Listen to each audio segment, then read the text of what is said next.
I'm thinking about songs that tell a story. They're called ballads.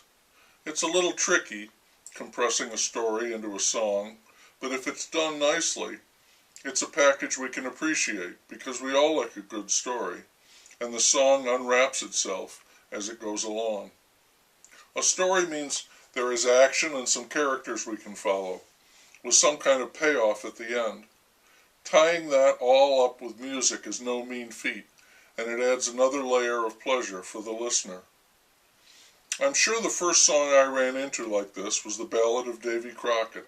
That had an entire nation singing along, and lots of little boys wearing coonskin caps, all admiring the man who killed him a bar when he was only 3. And there was Walter Brennan and Old Rivers, a different kind of hero. Jim Croce wrote ballads like Bad, Bad Leroy Brown, and the one with the famous refrain, "You don't tug on Superman's cape, you don't spit into the wind, you don't pull the mask off a no Lone Ranger, and you don't mess around with Jim."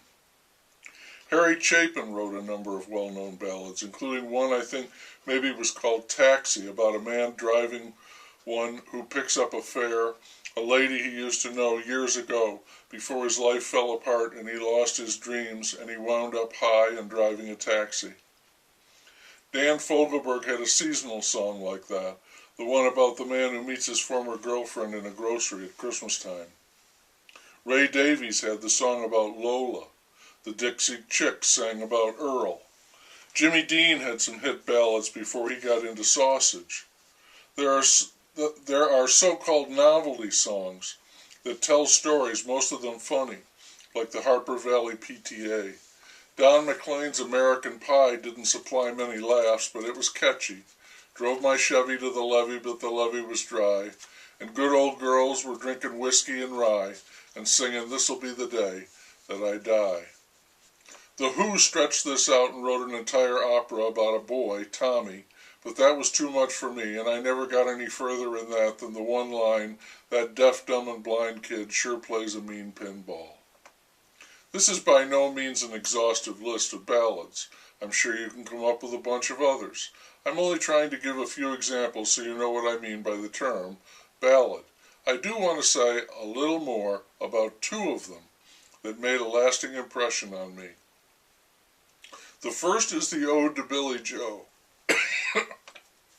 The song became famous, I'm sure, because of the twist of the mystery tucked inside it. What caused Billy Joe McAllister to jump off the Tallahatchie Bridge? I like the song because of its setting, most of it domestic, around a supper table, a family sharing food, another sleepy, dusty Delta day. But something is horribly wrong. The song is a study in understatement and suppressed feelings. Something is wrong, all right, but Papa is too busy with his work to take notice. Mama senses it, but she's not one to pry.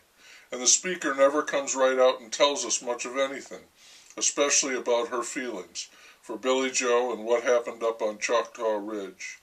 The music is just a little guitar, almost a ukulele, backed by strings that get dizzy when something falls off the bridge. It also didn't hurt that the singer, Bobby Gentry, was a long, dark-haired, soulful beauty with just the right crack in her voice.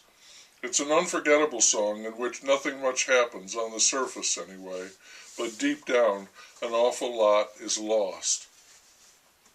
And then there's Eleanor Rigby. When I first heard that song I was very young, and it amazed me. I didn't know songs could do that. The cello in the song, sawing away madly at you, really slams it home. It's a powerhouse that flattens you as you listen to it. It's such a dark, nihilistic message.